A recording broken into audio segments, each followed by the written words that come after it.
আসসালামু আলাইকুম। আমার স্কুল আমার স্যার চ্যানেলে সবাইকে স্বাগতম। আজকে আমি ত্রিকোণমিতির অতিভুজ, বিপরীত বাহু এবং সন্নিহিত বাহু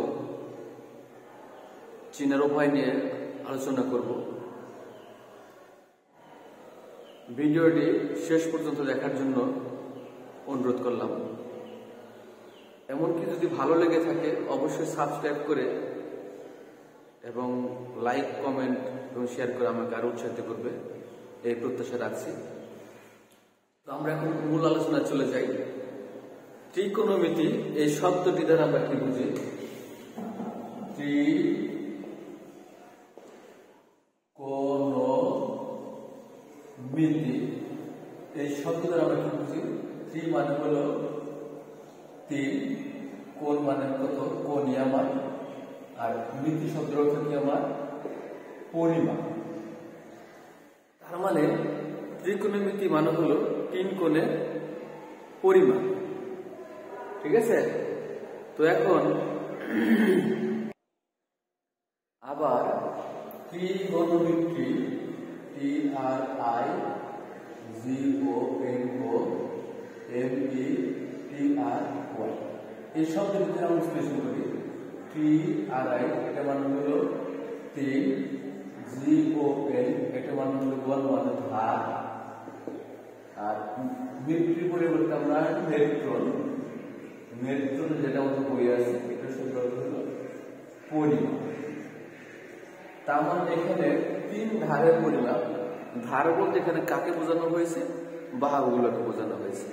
যার মোট কথা হলো তিন বাহু তিন কোণ সম্পর্কিত যে আলোচনা সেটাই হলো ত্রিকোণমিতি।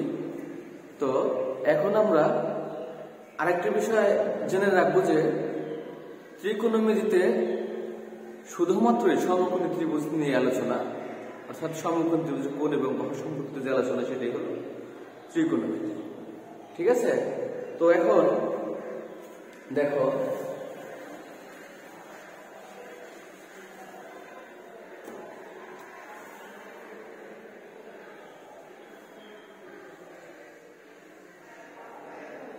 এটা হলো আমার একটা সমকোণী ত্রিভুজ। এটা কি আমার সমকোণ? তার মানে এখন দেখো, এটা যদি আমরা ABC যদি আমি করি, তো এটার একটা হলো লম্ব আর একটা হলো ভূমি। এটা কিন্তু আমরা জানি, তাই না? আচ্ছা, সমকোণ ত্রিভুজের একটা বাহু হলো লম্ব আর একটা বাহু হলো ভূমি। কিন্তু লম্ব অতিভুজ এবং ভূমি অথবা বিপরীত বাহু সন্নিহিত বাহু অতিভুজ, এই আলোচনার মধ্যে আমাদের একটু পার্থক্য আছে। সমকোণী ত্রিভুজের একটি বাহু হলো লম্ব আর একটা বাহু হলো ভূমি, আর অতিভুজটা কি? ত্রিভুজের সবচেয়ে বৃহত্তম বাহু বা সমকোণের বিপরীত বাহু হলো অতিভুজ। কিন্তু যখন আমরা বিপরীত বাহু এবং সন্নিহিত বাহু বলবো, সেক্ষেত্রে অবশ্যই আমাদের এই বিপরীত বাহু বা সন্নিহিত বাহু হবে কোণের সাপেক্ষে। কি বললাম? যে বিপরীত বাহু এবং সন্নিহিত বাহু আমরা নির্ণয় করবো নির্দিষ্ট কোনো কোণের সাপেক্ষে। ঠিক আছে? তো এই যে আমরা নির্দিষ্ট কোণ আমরা আলোচনায় আনবো বা বিবেচনা করব, এই কোণগুলো আমাদের কি কি প্রতীক দ্বারা আমার প্রকাশ করা হবে সেগুলো আমি তোমাদের এখন বলে দিচ্ছি। যে কি কি দ্বারা প্রকাশ করা হবে? একটা হলো থিটা, এটা হচ্ছে আমার থিটা বা থিটা। তারপর হলো আমার আলফা, ছয়ের ল কয়টার ভাগ আলফা। তারপর বিটা, তারপর গামা। ঠিক আছে? তারপর হাই, তারপর ডব্লিউ এর মধ্যে এটা হলো ওমেগা। এই যে এই সমস্ত গ্রিক অক্ষর দ্বারা আমাদের ত্রিকোণমিতির কোণ নির্দেশ করা হয়। তো এই কোণগুলোর সাপেক্ষে আমরা কি নির্ণয় করব? বিপরীত বাহু বা সন্নিহিত বাহু আমরা নির্ণয় করব। তাহলে দেখো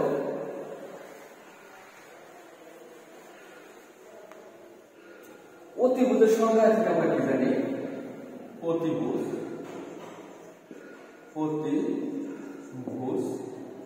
অতিভুজের সংজ্ঞা হলো সমকোণী বৃহত্তম বাহু সমকোণী ত্রিভুজের বৃহত্তম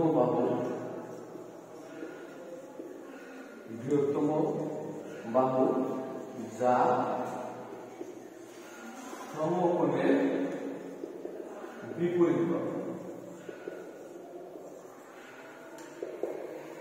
ঠিক আছে, তারপর আমার বিপরীত বাহুর সংজ্ঞা কি আছে?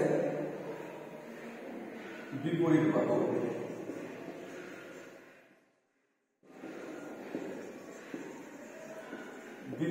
সংজ্ঞা কি আছে আমাদের?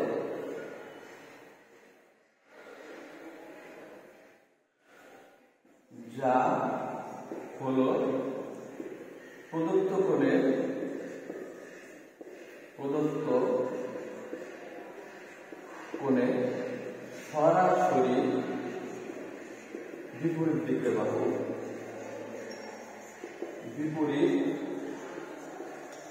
দিকে বাহু তারপর কি আছে আমার? সন্নিহিত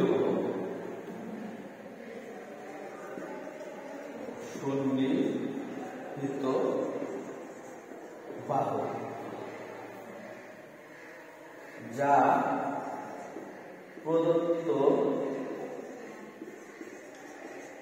কোণ সৃষ্টিকারী একটি রেখাংশ। ঠিক আছে, তো এখন খেয়াল করো, তাহলে অতিভুজের সঙ্গে কি আছে আমাদের? সমকোণী ত্রিভুজের বৃহত্তম বাহু যা সমকোণের বিপরীত বাহু। তার মানে অতিভুজ নির্ণয় করতে গেলে সেখানে আমার কোণের প্রয়োজন নেই, শুধুমাত্র এই যে আমার সমকোণ আছে এই সমকোণের বিপরীত, তাহলে এই সমকোণ বিপরীত বাহু কোনটা? আমার এইটা। তারপর এটা হলো আমার অতিভুজ। এটাকে আমরা আরেকভাবে বলতে পারি যে অতিভুজ হলো ত্রিভুজের সমকোণ ত্রিভুজের বৃহত্তম বাহু, সেটাই হলো অতিভুজ। ঠিক আছে, অতিভুজ নির্ণয়ে আমাদের ঝামেলা নেই। তো আমরা এখন কি করবো? বিপরীত বাহু এবং সন্নিহিত বাহু নির্ণয় শিখব। তাহলে বিপরীত বাহু সংজ্ঞা যা হলো প্রদত্ত কোণের সরাসরি বিপরীত দিকে বাহু। তাহলে প্রদত্ত কোণ কোনটা? অর্থাৎ সমকোণের ত্রিভুজের যে তিনটা বাহু আছে, একটা হলো সমকোণ, বাকি দুইটা কোণ আছে, তাই না? যেমন এখানে একটা আছে বি কোণ, এখানে আছে একটা আছে সি কোণ, এই দুইটাই কিন্তু আমাদের সূক্ষ্ম কোণ। তাহলে এই দুইটা কোণের যে কোনো একটা কোণের সাপেক্ষে আমাদের কি করতে হবে? বিপরীত বাহু সন্নিহিত বাহু বের করতে হবে। আমরা ধরে নিই এই কোণটা যদি আমার নির্দিষ্ট কোণ হয়, এটাকে আমি ধরে নিলাম থিটা, অর্থাৎ এই কোণের সাপেক্ষে আমি কি করবো? বিপরীত বাহু এবং সন্নিহিত বাহু নির্ণয় করব। ঠিক আছে, তাহলে আমরা লিখতে পারি এখানে সি কোণের বা থিটা কোণের লিখতে পারি, আমরা সি কোণও লিখতে পারি। তাহলে সি কোণের বিপরীত বাহু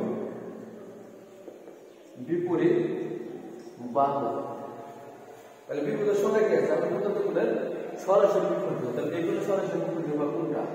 এইটা, তাই না? তাহলে এটাকে আমরা কি লিখতে পারি? সি কোণের বিপরীত বাহু কোনটা? আমরা এবি। ঠিক আছে, তো এখন তাহলে এখানে আমরা কি করতে? এটা হলো আমার বিপরীত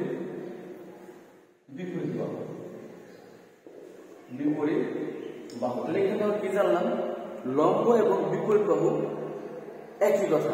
ঠিক আছে, তো এখন দেখো সন্নিহিত বাহুর সংজ্ঞা কি আছে আমার? যা প্রদত্ত কোণ সৃষ্টিকারী একটি রেখাংশ। তো এখানে কি খেয়াল করো, এখানে অতিভুজ কিন্তু আমার আগেই নির্মিত হয়েছে, আবার বিপরীত বাহু আবার নির্মিত হয়েছে। তো এখন এই যে কোণ, এই সি কোণ অথবা থিটা কোণ তৈরি করলো কে? এসি বাহু। তার মানে তাহলে এসিটা আমাদের কি? সন্নিহিত বাহু। তার মানে কি সন্নিহিত বাহু কোনটা? আমার সন্নিহিত বাহু, সন্নিহিত বাহু কোনটা আমার এখানে এসি। এরপর অতিভুজ, অতিভুজ কত আমার এখানে বিসি। ঠিক আছে, তো আমার মনে হয় তোমার বিষয়টি বেশ ভালো বুঝতে পেরেছো। তো এখন আরেকটা খেয়াল করো,